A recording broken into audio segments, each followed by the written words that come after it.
तो हम लोग आज पढ़ेंगे आंखों देखी गिजू भाई बधेका की पुस्तक। और आज कहानी का जो शीर्षक होगा वह कौन सा होगा बेटा?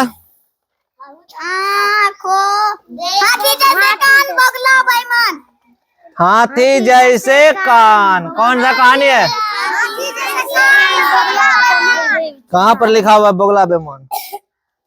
सर जी वो दिन आज कह रहे हैं। हां सर जी कतन लिखल छै सर जी। अभी रुक जा हाथी जैसे कान। तो हाथी जैसे कान कहानी का नाम है। एक था राजा। कौन था? वह एक रोज आदमखोर चीता। कौन चीता? आदमखोर चीते का शिकार खेलने चला। मतलब कि वो चीता का पकड़े ले गए। चीता बहुत तेज दौड़े छे, बाघे नहीं छे देखे में। जी सर। बिलाय जो ना मुंह रहे छे ओकर लंबा रहे छे, जिसको तेंदुआ बोलते हैं। ठीक है, जिसको हम लोग लियोपार्ड बोलते हैं। वो आदमी को पकड़ के खा जाता था। उसी का शिकार करने चला एक राजा। चीता हाथ नहीं आया। चीता हाथ नहीं आया। एकर मतलब ई भले कि गलिए तो चीता का पकड़े ले, लेकिन चीता पकड़ाइए नहीं सकले। शाम हो गई। क्या हो गई? पेट में चूहे कूदने लगे। क्या कर पेट में चूहा कूदे छो?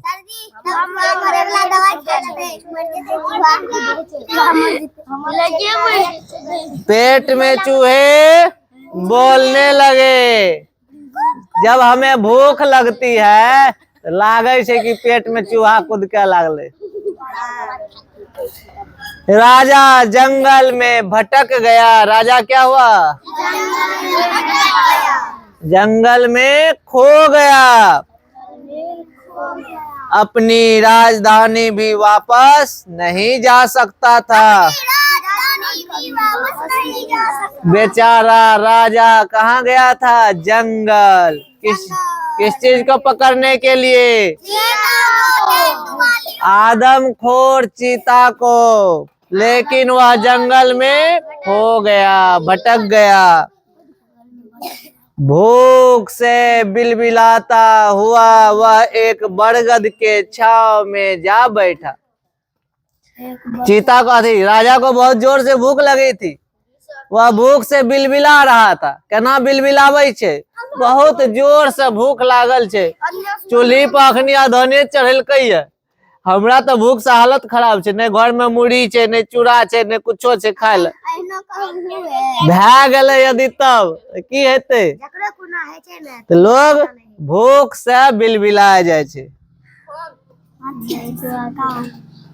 वह बरगद के छांव में जा बैठा। वह क्या किया? बरगद के छांव में जा बैठा। तभी उसकी नजर एक चिड़ी के एक जोड़े पर ठहरी। एगो चिड़िया का हस्बैंड, यानी एक लड़का एक लड़की, उसका जोड़ा था। उस पर नजर चली। उसने सोचा इस दोनों चिड़िया को पकड़ के भून के खा लेंगे तो पेट भर जाएगा। तो राजा ने सोचा यही मौका है किसको पकड़ने का? चिड़ा और चिड़ी को, और उसको भून करके खा लेंगे। चिड़ा और चिड़ी गौर से सुन रहा था। बेचारे चुपचाप सुन रहे थे। कहाँ बैठकर? अपने घोंसले में। राजा ने उसे पकड़कर उसकी गर्दन मरोड़ी। हमें याद है जब हम 12वीं कक्षा में पढ़ते थे 2009 के आसपास, तो वहां पर जहाँ रहते थे तो मकान में छज्जी रहता है। छज्जी रहे ना, वही छज्जी पर ढेरी कबूतर रहे। ठीक, एगो चिन्ह भी नवयुग वाला सर जी का आवे छे स्कूल। नवयुग वाला एगो मास्टर साहब जकर स्कूल छे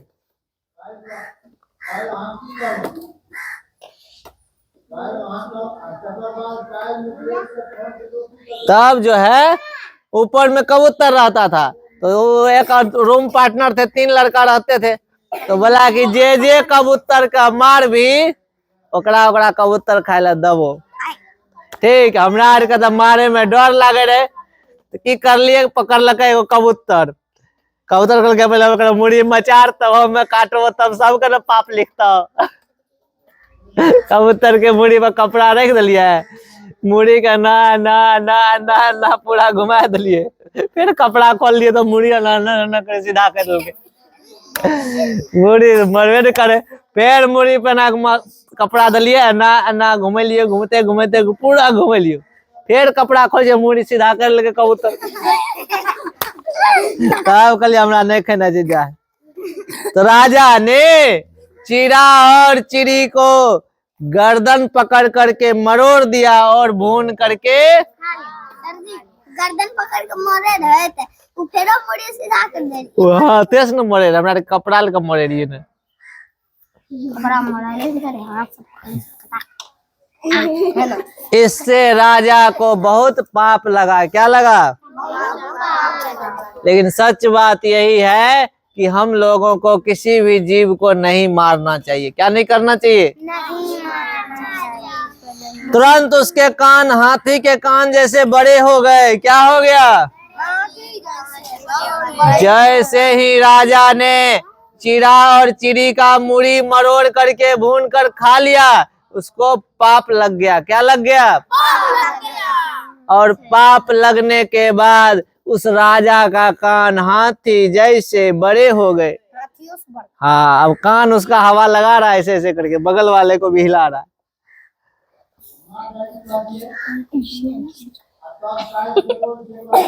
तुरंत उसके कान के हाथी के कान जैसे बड़े हो गए। अब राजा तो सोच में पड़ गया, भाई अब तो इतना बड़ा कान हो गया, थाली जोगना। अब राजा कहते हुए हम देख रहे क्या लेते। राजा सोच में पड़ गया, अब क्या किया जाए। वह किसी तरह जंगल से निकला। अंधेरा होने के बाद सोचा जंगल से निकलेंगे सीधे घरे घुसेंगे, रास्ते में कोई देख लेगा तो सब हंसेगा, क्योंकि उसका कान बड़ा हो गया था, क्योंकि उसने जानवर को मारा था, पाप किया था। अपने महल में घुसा, दीवान को बुलवाया। उसका जो मंत्री था, दीवान मतलब के जे दीवान है, उसके दीवान को बुला करके सारा कहानी सुनाया। अंत में जोड़ा यह राज की बात है, इसको कोई कहे छे ना खिस्सा जानी छी रहना जिन होते कादम पीछे गेले धबाक से केकरो बतइए ने, ठीक नहीं न बतेबी तो कहलक ना, लेकिन ई तब कहतो एकरा जाने छी ना ना भेलो रहना गिर पड़लो धबाक से, तू केकरो नहीं बतइए नहीं तो गसेते रहना। फिर ही कहते रहा जाने छी एगो बात कहे केकरो नहीं बतेबी, कहते ना या फिर ही कहते रोशना के जाने छी रोशन एगो बात केकरो नहीं बतेबी, कहते ना। ऐने करते करते सब यहाँ गप बोले छे। तो राजा ने अपने मंत्री को कहा, ये राज की बात है, किसी को मत बताना, मेरा कान बड़ा बड़ा हो गया है, कोई जानने ना पाए, और मेरे कमरे में किसी को आने मत देना। आ जाएगा तो देख लेगा ना, ये राजा छे कि हाथी छे पते नहीं चले छे।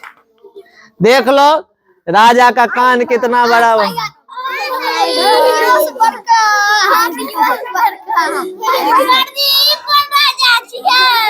पापी राजा। हाथी वाला कान वाला राजा का कमरा 7वां मंजिल पे था। अभी एक मंजिल हुआ, फिर उसके बाद दूसरा मंजिल, तीसरा मंजिल, चौथा मंजिल, 7वां मंजिल पे राजा का घर था। 2 रोज बाद राजा के बाल कटाने के लिए नाई आया। कौन आया? ओ गप्पियों। नाई केकरा कहे छिए? बाल काटे वाला के। दीवान ने राजा से पूछा, अब क्या कीजिएगा, बाल कटवाइएगा कि नहीं? नहीं। राजा ने झल्ला कर कहा, मेरा सिर दाढ़ी बनवानी है, सिर मुड़वाना है, उसको ऊपर भेज दो। अकेला नाई 7वीं मंजिल पर आ गया। उसने राजा के बड़े बड़े कान देखे और मुंडी घुमा करके ठहाका मारने लगा। ऐसा राजा ने बम्बे ढेरी करके भाव भाव को टेढ़ करके बोले, रे क्या हंस रहा है? सुनो टुन्नी। और उस नाई का नाम क्या था? टुन्नी। सुनो टुन्नी, अगर तुमने किसी से कहा तो तुमको कोल्हू में पीस करके, चक्की में पीस करके, जाता में पीस करके भूसा बना देंगे। इसीलिए ये बात किसी को नहीं बताना है। नाई ने हाथ जोड़कर कहा, महाराज, राजघराने की इज्जत की बात है, राजा के इज्जत की बात है, मैं किसी को नहीं बताऊंगा। यूं समझ लो मेरे होंठ सिल गए। क्या समझ लो? आप समझ लो कि मेरा मुंह चिपक गया है, अब बोलवे नहीं करेंगे किसी को। टुन्नी नाई दिमाग का तरह कमजोर था और लोग का कोनो बात पचे छे पेट में, उसके पेट में बात कैसे पचता? वह इधर उधर जाता, सोचता, कहूं तो किससे कहूं यह बात, जिससे कहूंगा वह महल में जाकर चुगली कर देगा। अब ये नाई सोचा, इसको बोलेंगे तो जाकर राजा कह देगा कि ना बोले रे, एकरा कबई जाकर राजा कह देते, केकरा कहिए, तब तो मेरी खटिया खड़ी हो जाएगी। राजा हमको कोल्हू में डाल के पीस देगा। बात मेरे मुंह से निकल जाए इससे पहले वह किधर दौड़ा? जंगल की ओर। कहाँ दौड़ा? घर की ओर जाता तो उसकी कन्या रहती तो कन्या को बता देता, उसकी दादी रहती दादी को बता देता, किसी को तो बता ही देता, जानी चाहिए ना गौप भले। जैसे ही वह जंगल की ओर दौड़ा, राजा उसके पेट में गुड़गुड़ कर उसके पेट में गुड़गुड़ कर रहा था। जो बात बताया था राजा, उसके पेट में घूम रहा था। केकरा कहिए, हमें तो देखली ओकरा तो पंख लागल रहे।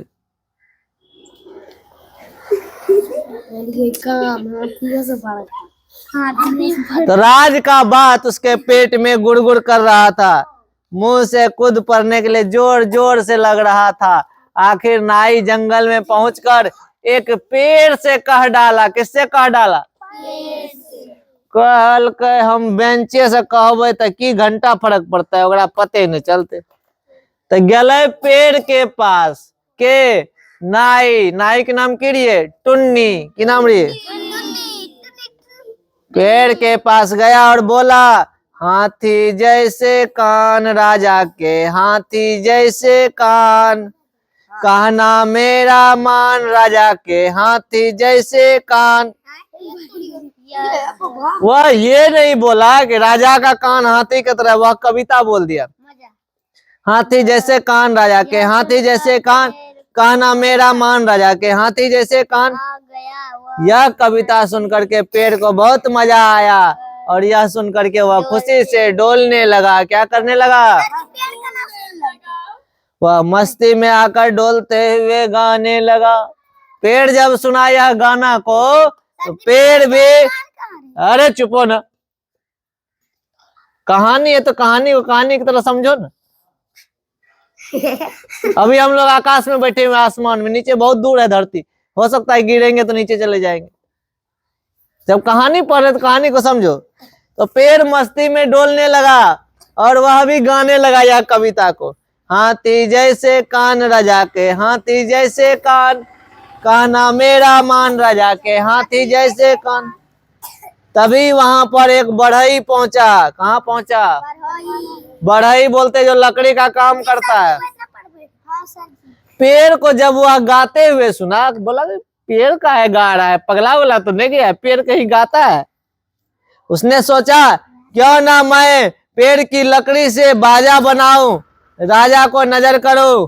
सोचा इसी पेड़ को काट लेते हैं, यह गाना गा रहा है, इसके पेड़ से बांसुरी बजाएंगे तो अपने गाएगा बिना बजेले, राजा प्रसन्न होगा और मेरा बेड़ा पार हो जाएगा। बढ़ई ने उस पेड़ को काट लिया, उससे तबला बना लिया, उससे सारंगी बना लिया, उससे ढोलक बना लिया वह इन जादुई बाजों को लेकर कहाँ पहुंच गया? राजा के पास। राजा के महल में। दीवान उसे रोक दिया गेट के पास। मंत्री किसको? उस बढ़ई को, ढोलक तबला सारंगी वाले को। बोला पहले रुको, राजा से पूछ कर आता हूं। वह राजा के पास गया। कौन? दीवान। और राजा को सूचना दी। राजा ने उसे कहा ऊपर आने की जरूरत नहीं है, उसको कहो नीचे बगीचे में जादुई बाजों का करिश्मा दिखाए। उसको बोला नीचे बगीचा है, वहां बोलो बजाएगा, हम सुन लेंगे। बढ़ई दीवान जी के साथ बाजे लेकर बगीचे में पहुंच गया। अभी तो उसने तीनों बाजे रखे ही थे कि बाजा बजने लगा, क्योंकि वो तो उसी पेड़ का बाजा था। तबला अपने आप बजने लगा, सारंगी अपने आप बजने लगा। क्या गाने लगा? हाथी जैसे कान राजा के, हाथी जैसे कान, कहना मेरा मान राजा के, हाथी जैसे कान। सारंगी भी अपने आप बजने लगा। हाथी जैसे कान राजा के, हाथी जैसे कान, कहना मेरा मान राजा के, हाथी जैसे कान। उत्तर में ढोलक ढप ढप करके बोलने लगा, हाथी जैसे कान राजा के, हाथी जैसे कान, कहना मेरा मान राजा के, हाथी जैसे कान। अब तो राजा पगला गया। 7वीं मंजिल के झरोखे में, यानी झरोखा मतलब खिड़की में खड़ा राजा समझ गया। उसने बढ़ई को इनाम देकर तीनों बाजे को महल में रख लिए। वह बारी नाई की थी। अब किसकी बारी थी? नाई को पकड़ करके लाया। ए बता टुन्नी, तुमने राज किसको बताया? क्योंकि उसको शक हो गया तबला कैसे बोल रहा है। सर जी बोले। ए टुन्नी, ये राज तुम किसको बताया? किसको बताया था? नाई ने कहा हे महाराज, मैंने ये राज किसी को नहीं बताई। बोला मेरा मतलब इंसान से नहीं है, पेट में बहुत घुमड़ उमड़ कर रहा था, तो मुझे यह बात पेड़ को बतानी पड़ी। महाराज क्षमा महाराज। राजा ने उसे 7 समुंदर पार भेज दिया, ताकि यहाँ किसी को हाथी जैसे कान का राज पता ना चल सके। तो नाई को यहाँ से उठाया, नाव पे बैठाया, 7 समुंदर पार उठा के फेंक दिया उसको। बोला तुम न रहेगा न तुम किसी को बताओगे। अब राज कौन कौन जानता था? एगो राजा, एगो दीवान, एगो तबला, मंत्री। दीवाने को तो मंत्री बोलते। कहानी कैसा लगा? अच्छा। इसके बाद कहानी है बगुला बेईमान, जो कि पढ़ाने का विचार नहीं है, अगले दिन पढ़ाएंगे, ठीक है।